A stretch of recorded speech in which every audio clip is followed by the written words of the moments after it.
गजपति जिला गुमा block Christian Sahir उदित पाल और रेणुका पालंक निर्माणाधीन आवास गृह काल बैशाखीर तांडवर एक विराट काय तेंतुली गछ पड़ी भांगी जाइछि।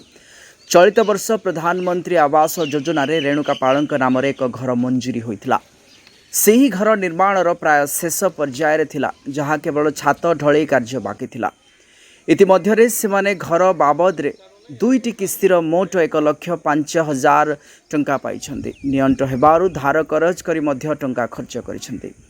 सरकारी सहायता तथा प्रवासी श्रमिक भाव में कार्य करी एवं धार करज करी परिवार पई आवास गृह निर्माण करुथवा बेले हठात प्रकृति सेमानक उपरे दाउ साधिछि।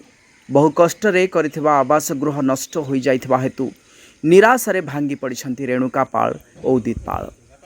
सहायता निमंते इस संपर्क में गुमा गोष्ठी उन्नयन अधिकारी और राजस्व निरीक्षक को जणाइथिले मध्य कौनसी सरकारी सहायता मिली नथिबा हिताधिकारी प्रकाश करिसेंति। एणु गरीब रेणुका पाल को किछि सहायता राशि प्रदान करी पुनः घर तैयारी करिबा पई साहाय्य करिबा निमंते बुद्धिजीवी माने दाबी करिसेंति। Bureau report ONI news.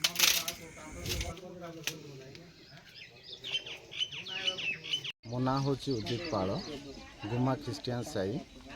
विगत मंगलवार राति रे वर्षा हेबा सकाशु आ घर उपरे तेंतुली गछ पड़ी मो घर भांगी जाइछि।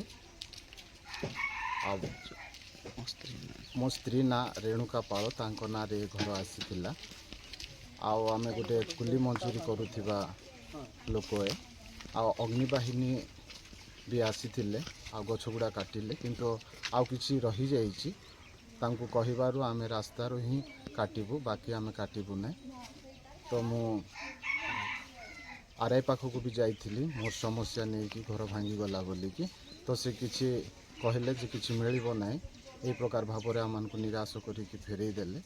वर्तमान मु सरकार को किछि सहायता मागु अच्छी, जदि मते देले भल हम, जेहेतु आम कुली मजूरी करुथिबा लोक।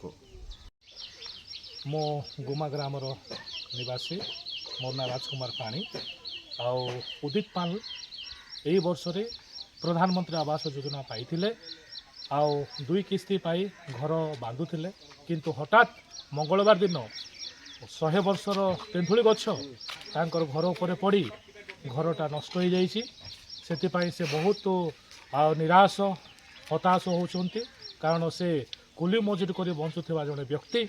से निमंते सरकार को विनती अनुरोध करुछि, दयापूर्वक किसी साहाय्य देले से घर को पूर्ण करिवो एवं से घर बांधी से घर रहिबा पई